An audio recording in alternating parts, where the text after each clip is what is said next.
Welcome to Shooby Dooby Doo Up, a podcast where we talk about pop music, specifically by deep diving randomly chosen UK top 10 singles charts from the past. I'm James Cook. I'm Andy Robinson. And which top 10 randomly chosen singles chart from the past are we looking at? We're halfway through our deep dive of the charts of the 5th of May, 1997. You can check out all of the music we are going to be talking about in our attached playlist, either on Spotify or YouTube. There's another half a dozen songs on that playlist, James. Why? Why? I'll tell you for why, because we also do a bonus tracks podcast every week that is exclusively for our Patreon backers. Do we? Is that what we're doing when we're talking about these half a dozen records that have made the top 10? Are we recording it? Yes, we are. Did you think that was just us having a chat? I'm so sorry. No, those are for the people who bung us a couple of quid every month to help keep the podcast going. You can become a Patreon backer by going to patreon.com/ShoobyPodcast. And in this week's episode, we're going to get all lyrical, talk about a group that won't swear, a solo artist who did, and I will smuggle in Muppets and Simpsons references like you wouldn't believe. I'm going to have to chuck Paul McCartney in. All right, then. We've done numbers 10 to 6, James. Shall we recap them for people who've missed part one? But check out our old one, of course. Sure thing. Down 7 places to number 10, it's Body Shaken by 911. Not only do you learn Lee's astonishing life story, you also learn what he's become. Down 4 to number 9, it's Bellissima by DJ Quicksilver. It's the biggest selling single in this chart, and loads of people think it's by a bloke called Billy Simmer. Down 7 to number 8, it's last week's number 1, Blood on the Dance Floor by Michael Jackson. That's just before Murder on the Dance Floor and a crime investigation, 10th on the dance floor. Down 1 to number 7, it's You Might Need Somebody by Shola Armour. Jude Bellingham's favourite. And a new entry at number 6, it's All Right by Jamiroquai. We talk of the keyboard player, the bass player and the vibraphone player. Go back and listen to the first part if you haven't already. And if you have, well, you're in luck because we're about to head into the top 5. Number 5.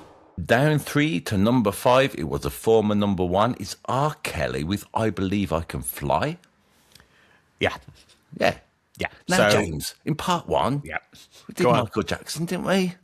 Yes, we talked about one of his songs, Blood on the Dance Floor. Why am I bringing him up when we're talking about R. Kelly? Well, I think an interesting fact about this song, I Believe I Can Fly, is that R. Kelly is actually afraid of flying. But luckily for him, he's currently serving 31 years in prison for racketeering and child pornography. So that won't be such a problem, will it? I mean, it's a thing, isn't it, when you're listening to this record and the I Believe I Can Fly nature of it, you can't help associate the pop star's personal life with it. I was thinking of other records that pop this idea into my mind. You've got like Amy Winehouse with Rehab. Whenever I hear that, I always think, oh, this is going on. Mercy by Duffy for reasons we don't want to go into. Happiness is a Warm Gun by the Beatles. John Lennon sings. All these records seem strangely... There's some, isn't there? For some artists, there's a defining record, not always the way they'd like it, I guess. Yeah, I mean, R. Kelly was massive in terms of pop music. You know, he was writing songs, he was producing songs, he was putting out songs. There were a lot of big hits. I learned on YouTube that he also wrote and produced You Are Not Alone by Michael Jackson. That's the reason I brought Michael Jackson up, I remember now.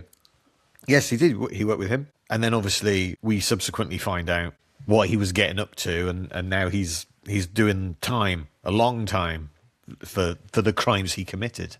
Also recently in this chart in 1997, his marriage to Aaliyah had just been annulled because she was only 15, so, you know, all the clues were there, I guess.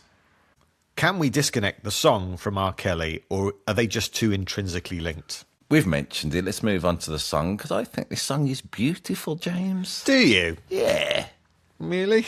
Yeah. Okay. Don't you? No, I think it's insipid. It's so simple, isn't it? He's going, I used to think that I could not go. Oh, nice minor rather than a major. Does that a few times. Life was nothing but. What was life nothing but? I don't think you should go on about nice minors in this song. Life was nothing but an awful song. Awful song. Was it? Or is it still? Now I know the meaning of true love. I'm leaning on the everlasting arms. Then a nice little pre-chorus of if I can see it, then I can do it. I just can't believe it. There's nothing to it. And then the beautiful chorus of I Believe I Can Fly, see? I believe, you know, it touched the sky. A minor, think about it every night and day. D minor, yeah? It's a standard chord progression, James. It's also a bit like a, oh my Lord, never met no one like you before. The tipping in the all in Taylor Swift. I mean, it's not the same song, but you know what I mean. It's fairly standard, but yes, guys. I mean, apart from the terrible, terrible backstory, it gives me the feels, this song. Oh, good. I'm glad you got something out of it, because I just thought, what the hell is this? God, it goes on a bit, doesn't it? I'm trying to say how it makes me feel. Please. I mean, it feels very by the numbers to me. And I know you can say that about a lot of songs, and a lot of songs that I like. Something about the, hey, if you can see it, then you can do it. Oh, come on, mate. I learned that it was heavily featured in the film Space Jam. Well, it's from the movie Space Jam. That's why the song exists. Huh? How do you mean? He wrote it because he would get some sort of commission? He was asked to write a song for the movie Space Jam. Have you seen Space Jam? No. Okay. Again, disconnect there between the tone of that film and this song, because that film is about Michael Jordan, the basketball player, being asked by Bugs Bunny to play a game of basketball against some aliens in order to save the world. It's a kid's movie. It's very stupid. You know, Bill Murray's in it, playing Bill Murray, and all the Looney Tunes stars are in it. And, you know, Michael Jordan can't really act. But that doesn't matter, because it's Space Jam. And then there's this song, which is more like, oh, I really feel it. And you go, come on, mate, it's Bugs Bunny playing basketball. I mean, I delve into it, James, as I regularly do. Don't I, to drag us away from the importance of our unasked for opinions. I look at YouTube comments. Tellingly, for this song, the comments were turned off. Yeah, it's probably best, isn't it? Probably for the best. Yeah. What has this song got in common with Yesterday? By Paul McCartney. I told you I'd mention him. Don't know. R. Kelly claims he dreamt it. Did he? Yes, and then he spent 2 hours on a hotel lobby piano coming up with the chorus. Okay. According to R. Kelly, the Notorious B.I.G. told him it would be a big hit. There's no way to fact check that, so okay, fine. Yeah. Which Looney Tunes character does R. Kelly share a name with? Oh, go on. I have no idea. R. Kelly's middle name is Sylvester. But the soundtrack to Space Jam sold 6 million copies, mainly off the back of this song. That is me applauding Space Jam, and I hate to say it, James, but R. Kelly. This song was covered by Patti LaBelle, Jane McDonald, Etta James, James Ingram, Ronan Keating, and Me First and the Gimme Gimmes, among others. But I think my favourite version of this song, bearing in mind I don't really like it, is in the TV show The Unbreakable Kimmy Schmidt, where a version of it called I'm Convinced I Can Swim is sung by Art Smelly from the soundtrack to the hit film Earth Jelly. And the lyric goes, I'm convinced I can swim. I'm pretty sure that I have a fin. See, that is what I sing every time I hear it now. I'm glad you mentioned this, because I put a quiz out on our social media. We're on Facebook, aren't we? We're on Instagram. And I asked... Now, James, we have a lot of pop stars listening to this, don't we? Yeah, we're a must-listen for today's Pop Star About Town.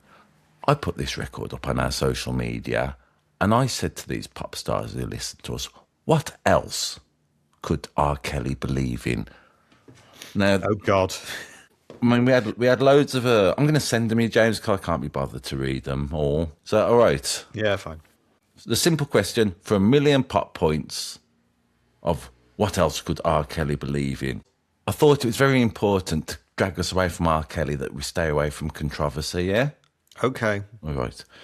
So, Justin Hawkins can't stop talking, and he believes in a thing called love. I've got to read this, have I? Yeah, I mean, that's what we're playing.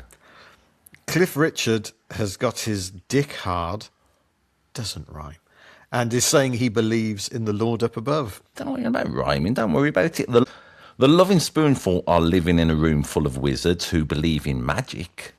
And the Bee Gees think they're the bee's knees and believe it's not just a tragedy, it's tragic. The Monkeys are a bunch of flunkies saying when they see her face, then they're believers.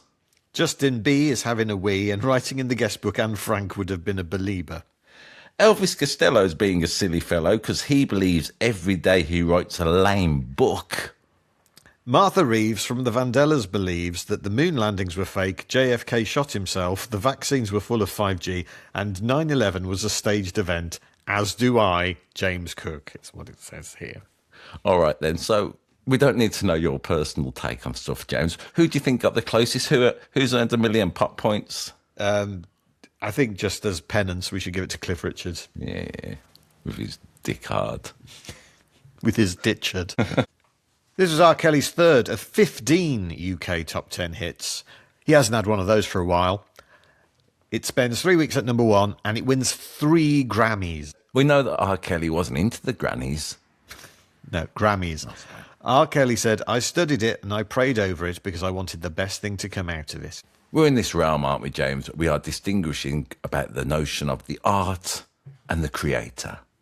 Yeah? Can you separate the art from the artist? And is this art? Well, absolutely, it's art. It's a song, isn't it? As we mentioned nearly every week, the notions of a pop star who makes great art. You could argue, who have we done in the past? The cartoons with Witch Doctor. Do you remember? Yeah, I remember. These are all pieces of art, aren't they?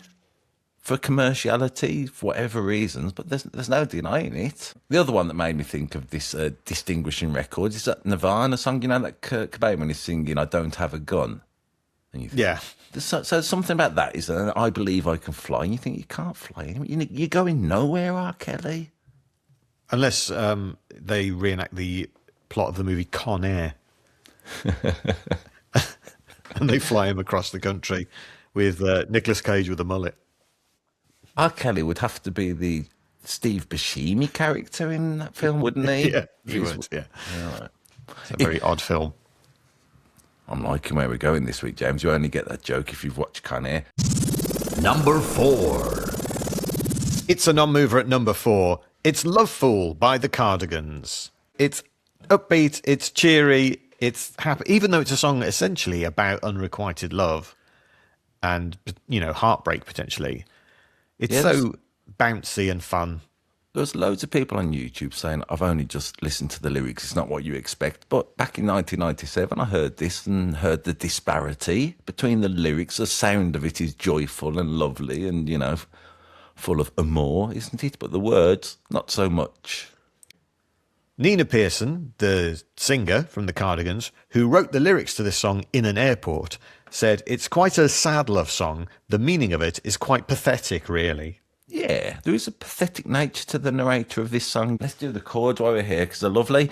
And James, let me give you a little quiz here. What has this record got in common with songs we've done in the past, such as Des O'Connor, I Pretend, and only last week, Joe Dolan, Make Me an Island? Well, it's a song about lost love and... No, bear in mind, I've got a guitar in my hands. It goes from the minor key... Minor in the verses, major in the chorus. They are going an A minor chord to start with. Dear, I fear we're facing a problem. You love me no longer, I know, and maybe there is nothing I can do to make you do that kind of thing, yeah? Mama tells me I shouldn't bother. I always like it when a mama comes in giving advice. That I ought to stick to another man. A man that surely deserves me. And then pathetically, but I think you do. So I cry, I beg, lovely. And then whatever that is, augmented. Then into the chorus of love me, say that you love me, leave me, need me, say that you... All around there for a bit. And a beautiful post-chorus of I don't care about anyone but... And back into a minor. I haven't played that very well. I didn't have time. There's some clever little chords in this, James, and a nice jazzy feel to it. It feels kind of retro, but also very of the moment at the same time. What I particularly like about it is the Cardigans' funk playing. There's something that's unconvincing about it and, Swedish. Yeah, but it's a bit like the old ska records in the late 50s, early 60s in Jamaica. They were trying to do rock and roll. They can't quite do it authentically, whatever that means, and they bring their own peculiar sensibilities to it. Their biggest UK hit, and the first of 3 top 10s, the other 2 being Erase and Rewind and Burning Down the House, But this is, of course, a re-release. First time out in September 1996. It gets to number 21, but it's back in the charts thanks to who? Not Space Jam, another film. Another film. Romeo and Juliet, isn't it? Romeo and Juliet, where Michael Jordan falls in love with Bugs Bunny. Oh, no, wait. Yeah, Baz Luhrmann's William Shakespeare's Romeo and Juliet soundtrack. That's what it's from. IMDb rating 6.7. And briefly, it became the most played song on American radio. So you're probably thinking, well, where did it get to in the Billboard Hot 100? I don't know. Nowhere, because they never released it in America as a commercial single. Is that a fact? Yeah, feels like a mistake. Typically in the YouTube comments, James, it had a few metal fans. You know what I'm going to say with this. Yeah. Metal I like fans. metal, but actually I like this. I like metal, but weirdly, I really like this one. Really annoying. Arasib5751 says, this song conveys primal masculinity. Change my mind. I can't be bothered there to do that. Well, is there something primal and masculine about shouting at someone, love me, say that you love me? Maybe. I mean, it's one of those songs that doesn't sound particularly nice through gritted teeth. This is an interesting take since we're in culture war territory. Jeff Stockton says, this is a cautionary tale for snide young hipsters who discredit anything that comes out of a mainstream source solely on the fact it did. The equivalent of the metalheads, isn't it? Saying just because it's a hit, don't be snobby. Are they saying the Cardigans here are mainstream because it had a big hit with it? Yeah. Because they weren't mainstream. They were slightly off to the side, weren't they? My point being, James, you talk about the Americans didn't have it as a single. It was only in the film. Loads of people were there from the loads of people in the YouTube comments were there, rather, from the American Office. Yes, where it's not played at all, but the character of Jim sings it in an annoying voice to bother Pam at one point. No, is it? He starts singing it to piss someone off in an annoying voice. He sits there going, love me, say that you love me, like that, until the person shouts at him. And then gloriously, the camera pans around and the character Andy is really getting into it, doing all his love, pitching it. Yeah. It's funny. And then as Andy says at the end, whatever happened to those guys? Well, I'll tell you what happened to some of them if you want. Please. So Peter Svensson, who co-wrote the song, would go on to write for Lizzo, Ariana Grande, Justin Timberlake, and co-write I Can't Feel My Face. The Weeknd. Yes. Cool, man. Did you watch the video? I did watch the video. Which video did you watch? Watch the one where they're all in a bottle in a maritime adventure. Yes, because there are 3 music videos. Is that? This song. The main one is the one where they're in a bottle and they're at sea. That's the main one. Where at one point Nina Persson appears to be floating around in a bubble wrap dress. That's right. I mean, there's all kinds of things going on there. What I found interesting is the band is doing like a performance of it in that weird set, but there's also a subplot with a beautiful man and a beautiful woman trying to get together. And you go, you don't need those. You've got the Cardigans. Yeah. Why are you out? You don't need... Are there just so many models around we just need work for models? Because the Cardigans are beautiful enough. All of them. In a heteronormative way, Nina's my favourite. I mean, it's Swedes, isn't it? I recently had the good grace to go to Sweden, James. They're a beautiful race. Got stopped at the airport. They're not for a going race. in. They're a nation. They're a beautiful nation. Saying the Swedes are a race is a bit dodge. Why? I mean, the Swedes. Are you basically saying Aryans? Is that what you're saying? For some reason, I really had to resist the urge to go into my Doctor Strangelove impression then. All right, good point. They're a beautiful nation. And when I was in Sweden, going through the airport and going through the security, I mean, there was a man and a woman there. I was thinking, looking at them both, I wouldn't mind you taking me in the back room and giving me a cavity search, to be honest. There's something, I don't know what it is about the Swedes. Certainly not the race. Okay. Cardigans won Best Group at the Grammys. Well done, Grammys. No. Not the Grammys. What? The Grammys. What's that? That's the Swedish Grammys. Okay. Which are called the Grammys, hilariously. Yeah. And if you say it quick enough, yeah, we won a Grammy Award. Now, again, in my feature, James, I did in part 1, what the Cardigans... You do the theme again, please. You did such a great job of it. What are the Cardigans doing these days? Let's put it into the internet and ask. I did that, and there's a lot of stories of Nina there because the Cardigans covered Black Sabbath. Which one? Let me double check. Sabbath, Bloody Sabbath, yeah? Mm-hmm. And there's a lot of stories, Nina, at the moment, saying Ozzy Osbourne came up to him and said that was the creepiest thing he ever heard. And that's Ozzy Osbourne. Ozzy Osbourne giving the Cardigans a shout-out, so that's good. And he's heard pretty much everything that's come out of his own mouth. I mean, he probably couldn't remember a lot of it, but... I learned that Justin Bieber's just covered it. You read out his thing that he emailed us in with, didn't he? What did Frank Diary, I remember? We were trying to stop being controversial. I wish you hadn't read that out. These are some good extra opinions thrown in, James, from YouTube. Someone said the piano reminds them of the Windows 10 error sound. Someone said the piano sound reminds them of Facebook notifications. And Hearts for Ozma says the meaning of this song is actually so depressing. It's absolutely got that, hasn't it? You don't have to say you love me, all that kind of heritage to it. The fact that you don't actually have to love me, just say that you do. Yeah. Just say it. James, do you love me? Just say it. Yes. Number 3. It's a new entry, brand spanking new. At number 3, it's the Seahorses, or just Seahorses, am I right? No, it's the Seahorses at this point. Okay. They become Seahorses later. Well, it's them anyway, the Seahorses, with the missive, the song, the platter, Love is the Law. Although, in the lyrics, they don't really go on about how love is the law, do they? It's just a load of random stuff. Do it. It's very sort of 90s lyrics, aren't there?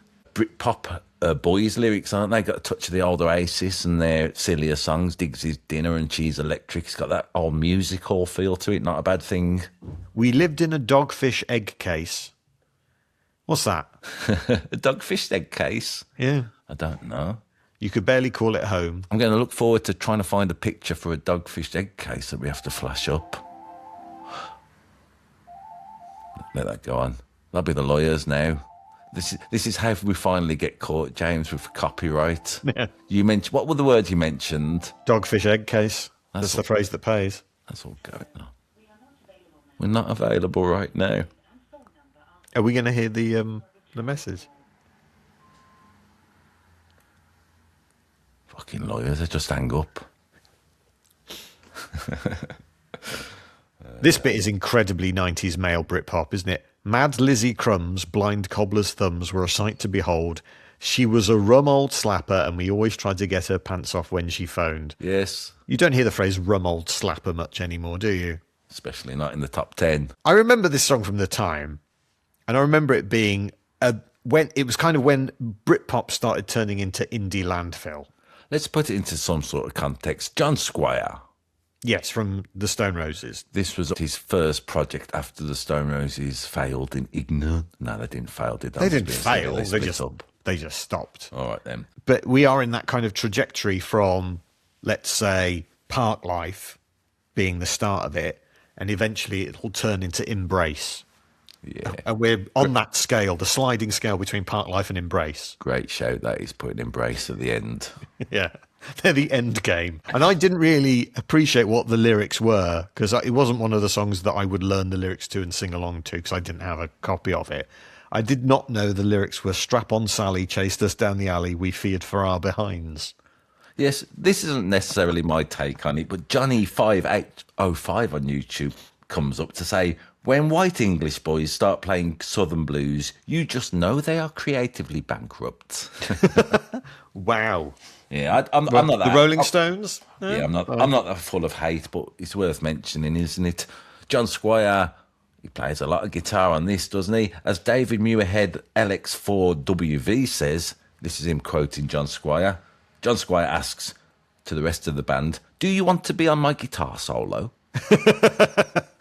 Yeah, there's a lot of John Squire here, but you know he was the name in the band, wasn't it? It was his band. I accidentally clicked on another version of this, and it was 7 minutes, and it's really John Squire going for it at the end. Yeah, John Squire said the Seahorses was more of a rash reaction to leaving the Roses than a considered option. Bit of a rebound band. The famous story I always remember about Seahorses around this time was the singer, what's his name? Oh, Chris Helm. Chris Helm. He was discovered a little bit like Shola Ama But he was found busking, wasn't he? Was the story at the time. Whether that's true or not, I don't know. But John Squires spotted him busking as opposed to Shola Hammer, who just got approached by some, I'm going to say, bloke, probably. He was outside Woolworths in York. And it wasn't like, hey, come and be in my band. It was, hey, come and audition to be in my band. Okay. And John Squire said he was unsure because Helm closed his eyes when he sang, and only folk singers do that. But should we get into the conspiracy theory of this song? You know me. I love it. And what we've just done, James, you love a conspiracy theory. Go on. Well, get into this. So the Seahorses is an anagram of He Hates Roses. There are a lot of people banging on about that in YouTube comments. Yeah. Also, and they were like, that's why it's called the Seahorses, because it's He Hates Roses. He's sending us a message, yeah, John Squires. Or should I call him Risque John? Go on. It's an anagram of John Squires. Love is the Law is the name of the single, which is an anagram of Allow Thieves, Waviest Hello, Violate Welsh, or What Lovelies. How deep does this thing go? Well, Chris Helm, he's Mr. Chili. Paul McCartney did an album. It's called Memory Almost Full. Yeah? Yeah. And then loads of fans afterwards thought that was an anagram of For My Soulmate, LM, Linda McCartney. So these sort of things do happen sometimes, don't they? Yeah, the coincidences are real. This was their debut single and first of 2 UK top 10 hits, and they had 4 top 20 hits, but they were all in 1997. They're probably the most 1997 band we could have wished for in this top 10 to be representative of what was going on with indie rock at this point. Yeah, good point, I think. I mean, but also, James, there is the notion of it. The song itself, I think's all right. I enjoy it. It's fine, enough. isn't it? It's fine. It's so of its time. It's so you could almost pinpoint the day this came out. Yeah, but, also I felt when listening to it, it had a touch of Steel Eye Span about it, a bit folky, isn't it? You could argue it's got kind of an Eastern vibe to it, some of the choices of the notes and the intervals. You could also say it sounds like the Hollies from the 60s. It's a big soupçon, a casserole, if you like, of musical influences. That's good. The bit with drown in your senses, that's the bit in drown in your senses. Yeah, lovely. Just that little thing on senses, and you're suddenly going, ooh, Steel Eye Span, ooh, the Far East. Come on. So there's that. The band breaks up while trying to record a second album in 1999 because John Squires and Chris Helm have musical differences. Chris Helm describes John Squires as muso wank, which might be an anagram of something. Hang on, I'm going to find out. Do it. I'm doing it. Let me fill a little bit in while you're looking at your anagram. Muso wank. Muso wank. Yeah, do it properly. Which is, of course, an anagram of ow, unmask. Yeah, I see. Or a Musk own. Oh, yeah. Elon Musk. Elon Musk, he owns everything. That's right. He's telling the future. Oh, my God. John Squires goes solo for a bit, then he quits music to work on his art, then he rejoins the Stone Roses, which is an anagram of horses set tone. That's right. The Seahorses fans didn't go on about that, did they? I'm liking this anagram nonsense. It's not being in Countdown.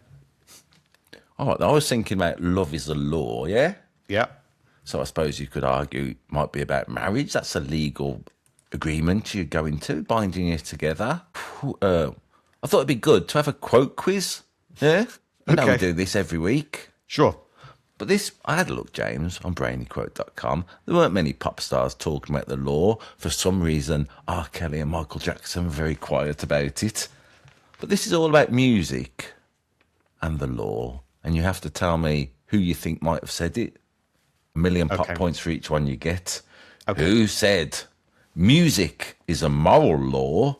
It gives soul to the universe, wings to the mind, flight to the imagination, and charm and gaiety to everything. Okay. Pretty good quote, isn't it? Come on. Because you said wings, I'm going to say Paul McCartney. No.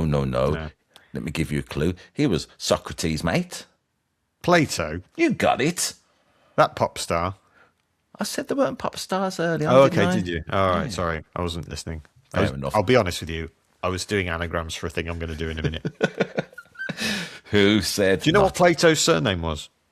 No. Chips.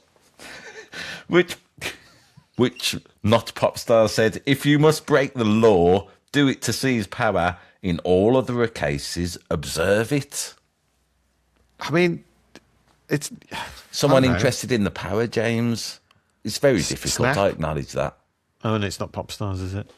Did you just say snap? Yes, I did. All right, then. Kenneth Williams played him in probably the most accurate impression of his life. I The believe. ghost from Will o' the Wisp. No, Julius Caesar. You got it. That's 500,000 pop points you've earned. Well, they're not pop points, are they? No, they're not pop points. They're just points. They're I don't want regular points. They're not as much fun. what sort of points can I offer you for this? Literary award type points. Who said this? Crazy is a term of art. Insane is a term of law. Remember that and you will save yourself a lot of trouble. Now, that's a great quote first, isn't it, James? Before you inevitably can't guess who it is. Crazy being a term of art and insanity being a term of law. What do you make of that? Is it Salvador Dali? No, Oh, I thought I was going to get that one. he was very fearful and loathed himself in the West Coast. of Huntress America. Thompson. It was Huntress Thompson. What you've done is you've taken a quiz that was already impossible and you've made it harder. Thank you. Who said, oh, this is good for us, James, and what we deal with every week, if you know what I mean, if you just watch me play the Cardigans badly on guitar. Only one thing is impossible for God, to find any sense in any copyright law on the planet. Is it us? Just moaning in the breaks every week. I wish we could play them. We did play them. Anyway, let's not go on about that. Who would have said that? Oh, what clue can I give you about him? He wrote Huckleberry Finn. Mark Twain. You got it. All right, this is a pop star, I thought, at first, James. Okay, one pop star. Here we go. If it's Anne Frank, I'm going to be furious.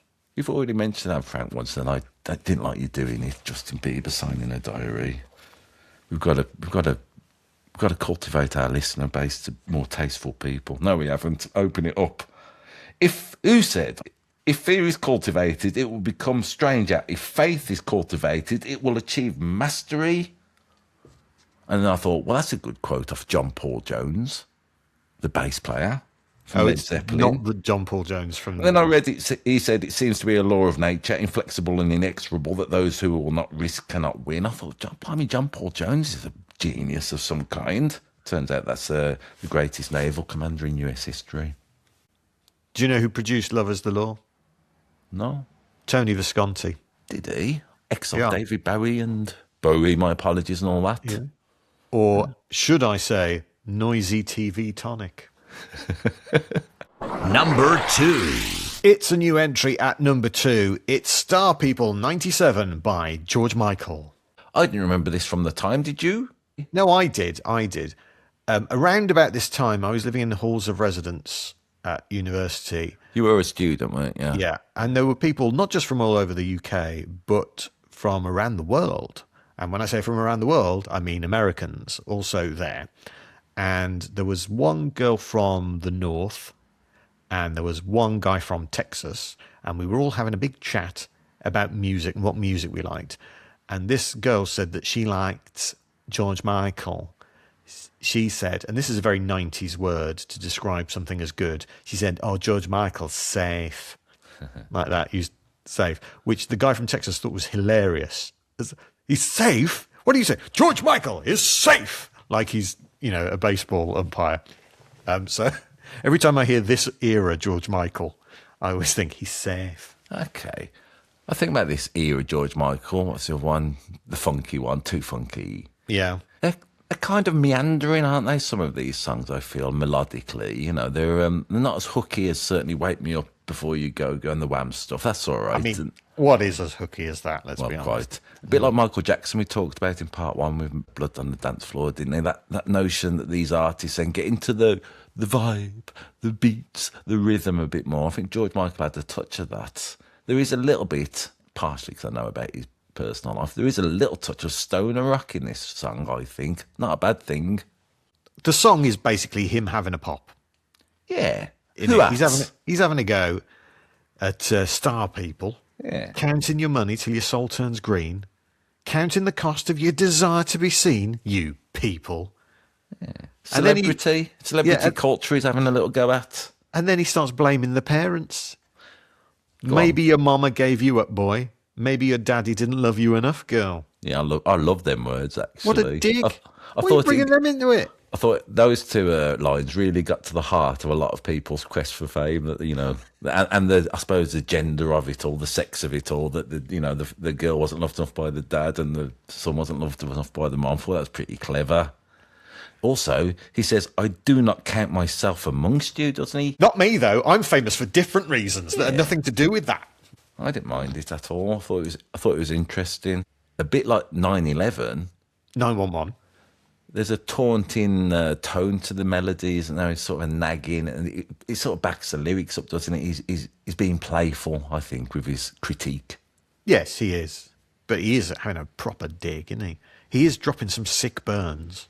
I watched the unplugged version. I preferred that to the record, actually. That's great. Check that out if you get a chance. I couldn't find the video. It seems a shame there would have been a good video behind this if you're having a pop at celebrities. Like Eminem does it, doesn't he? Yeah. This is a proto Eminem record, essentially.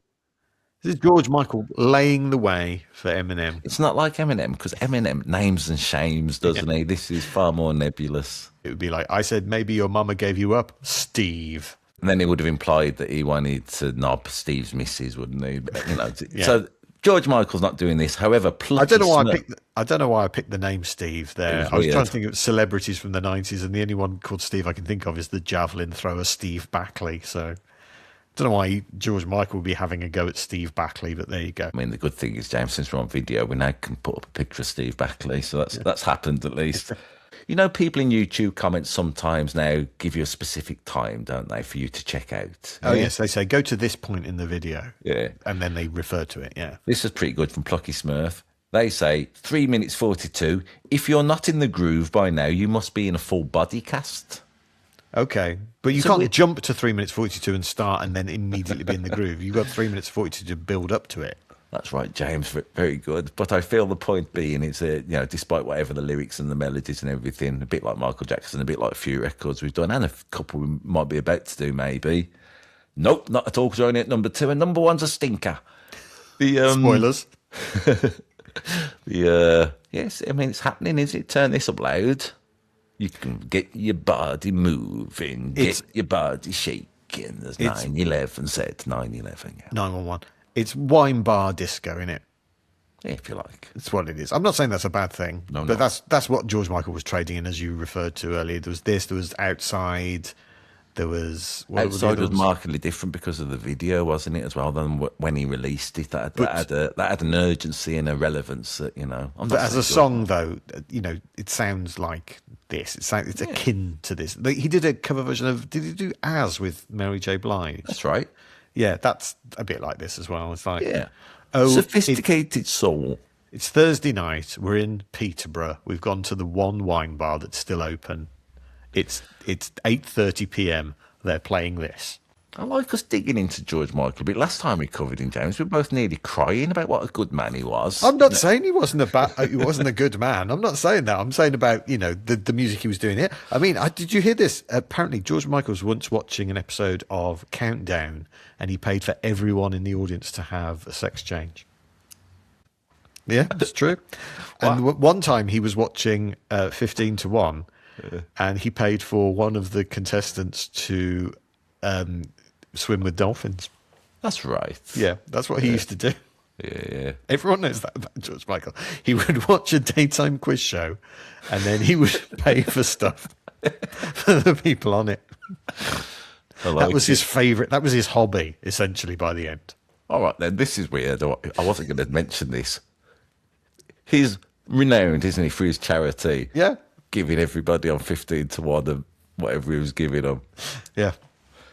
He paid for one guy on The Chase, which wasn't even on when he was alive. Amazing. Amazing foresight George Michael had. To have cheek implants. That's right. All famous stories by George Michael. Yep.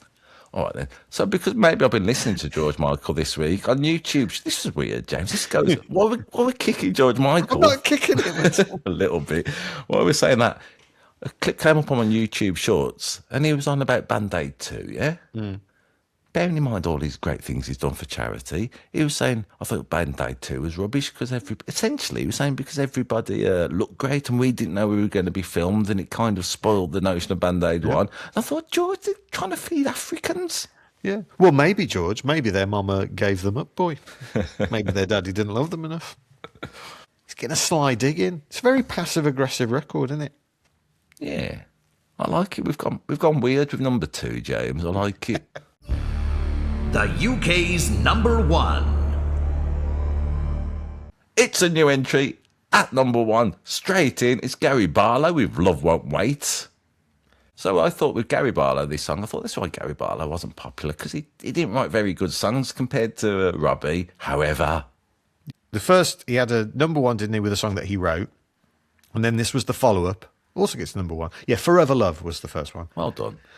And this comes out and goes to number 1 as well. And you think, oh, this isn't as good. But it turns out Gary Barlow didn't write this, did he?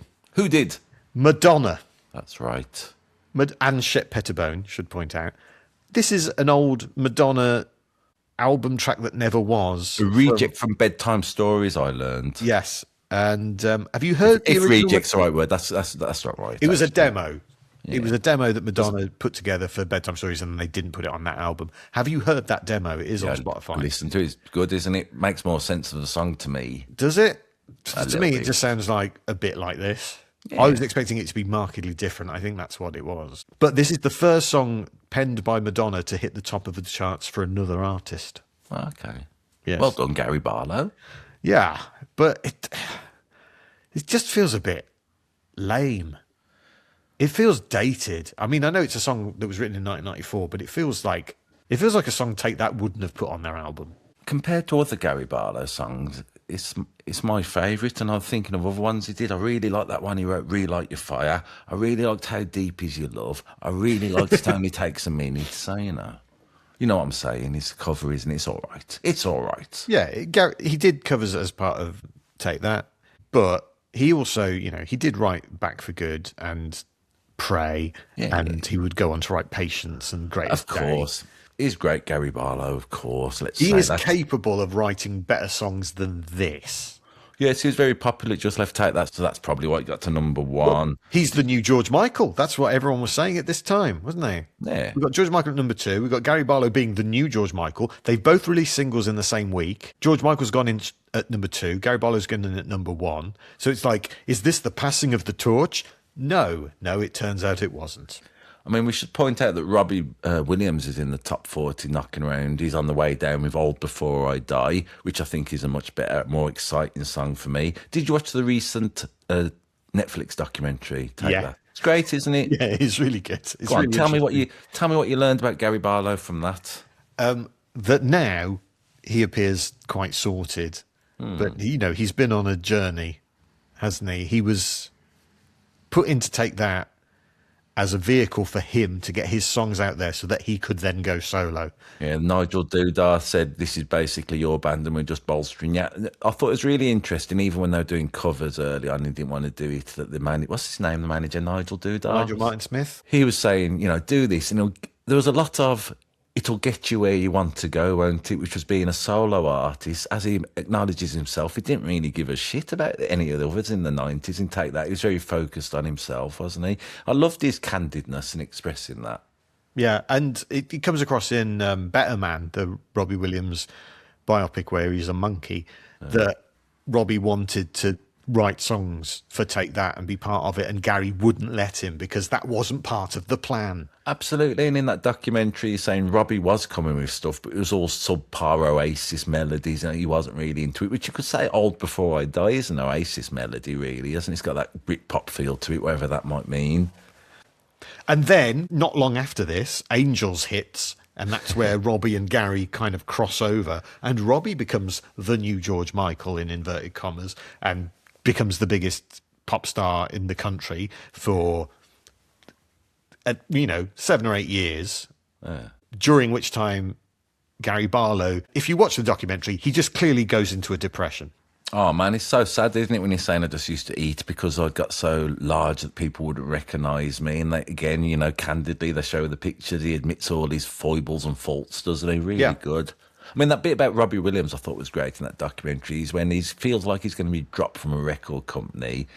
He's on some show about to sing his song and going, Robbie, what are you up to? And his honesty, brutal sometimes. Well, I'm probably going to get dropped. No one's really into me anyway, and no one really likes it, so this will probably be the last one. Robbie, what are you going to sing? And he goes, Angels. And then he's led over almost in the arm of whoever's presenting it. Come on, Robbie, you can It's do Zoe this. Ball, I think, if I remember Yeah, right. rightly. Yeah. It's a fascinating little clip, that is. He seems really like he thinks, oh, I'm going to lose my pop star job. Gary Barlow rubbing his hands together. And then Robbie starts doing in public the things that Gary Barlow was maybe doing behind closed doors when they were in Take That, and starts rubbishing Gary Barlow, saying, oh, where are you? I'm the talented one, and all this. And obviously Barlow's watching that all happening, and that's not helping. But there does eventually become a moment where they both just fucking grow up a bit and come back together. And the moment in the documentary where they are writing The Flood, all five of them together, is actually, if it was a movie, that's the ending. Yeah, it's beautiful. Isn't it? It's a unique story tag, that, in many ways, isn't it? Yeah, there's more to it than you think. You think it's, they're a boy band, they're put together, they break up, they come back together. The story of Gary and Robbie, I think, is absolutely fascinating. And I do. And they write to this day, don't they, Gary? And I mean, I'm I'm a fan of Robbie Williams, aren't I? So I check the credits sometimes. I think that's a great song. Wedding Bells is one of them. Brilliant song that is. That's written with Gary. Yeah. All's well that ends well. It all works out in the end, more or less. This, however, I don't like it. It's just no good. This is number one. Well done, Gary, for getting this to number one, because there's just nothing to it. Did you watch the video? What, the weird fashion show? Oh man, again a little bit like Jamiroquai, isn't it? What's it? I mean, He's gone to a warehouse that stores models. That's And right. he's putting on a fashion show, and then suddenly he's massive. Yeah. Which is a bit foreshadowing. Made me think how, the notion when they were talking about the Take That video, the early one, when they were all covered in jelly, whatever that was, You can do what you like. whatever it was, and they're going, this is really embarrassing, or I'm ashamed to admit it. I thought, this video is more embarrassing, Gary Barlow. Made me think how difficult it is to be a pop star. He's writhing around in a director's chair and on some pebbles, and there's loads of beautiful women knocking about. You can't work out what's going on. It's like a fever dream. You can imagine, while you're watching it, you can imagine sort of, while they're making it, the director going, Gary, writhe around on the pebbles a bit more. Bit more, Gary. Really mean it. Really mean it when you sing. It feels, I know this chart is 30 years old, but it feels so dated. Yeah, but nonetheless, it's number one. Hey, we can bring Nile Rodgers in. You do it, James, at the very end. Nile Rodgers said, don't have a go at Gary Barlow. He's been through a lot, all right. That's right. That's pretty much it for this week. That's a particular reading. Yeah. Do you know the story about him in America with this song? No? Because this song was kind of about the plan to break America. Go on. Hence, taking a song from Madonna. Hey, she's American and popular. Do one of her songs. You'll be quids in. So he goes to perform it at the pre-Grammy party in 1997. So all the movers and shakers are there. They're just about to head into the Grammys, and they go, hey, from England, Gary Barlow. And he comes on to sing it. But apparently he didn't know the words. He came in at the wrong time, and by his own admission, died on his arse. Ah, we've all been there, James. Well, not at the Grammys party, I haven't. No, Maybe no. at a golf club in Stoke, which is a very different thing. Next to the fruit machine. All right, then. So there you have it, the UK Top 10 Singles Chart from the 5th of May, 1997. Plenty there, but what stood out for you? I mean, I was looking at these charts. I bought 0% of the top 10, but I bought 4% of the top 20. I bought 2 records, is what I'm saying. So I wasn't massively engaged with the charts. I'm going to have to say Cardigans I loved, but I loved that at the time anyway. Jamiroquai I'm getting into. I'm going to say it, James, partly to be a knobhead. 9/11's my favourite. I was going to say that. You can still. I also like the fact you haven't corrected me with 9/11. It's 911. You've just worn me down by just doing the same joke over and over again. Not I'm for the first time. Fine.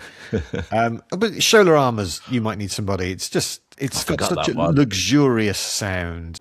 It feels like on a level up to everything else. It's a great top 10, apart from Gary Barlow and maybe Billy Simmer. Check it out on our YouTube and Spotify playlist. As always, makes everything much better. And we're going to put out a bonus tracks podcast as well. Well, in fact, it's already out and available for our Patreon backers. All you got to do to become one is go to patreon.com/Shooby podcast and Bungus. It's less than £1 a week, and it helps keep the podcast going, and you get our bonus content. Where we choose another half a dozen great records that never made the top 10. I would like to thank all the artists and producers and vibraphone players who contributed to this top 10. I would like to thank all the record buying public of the late 90s, put them in the elevated chart. Mainly, I'd like to thank you for listening and watching. Thank you very much. Until next time, shooby dooby doo up. Bop bop shoo up.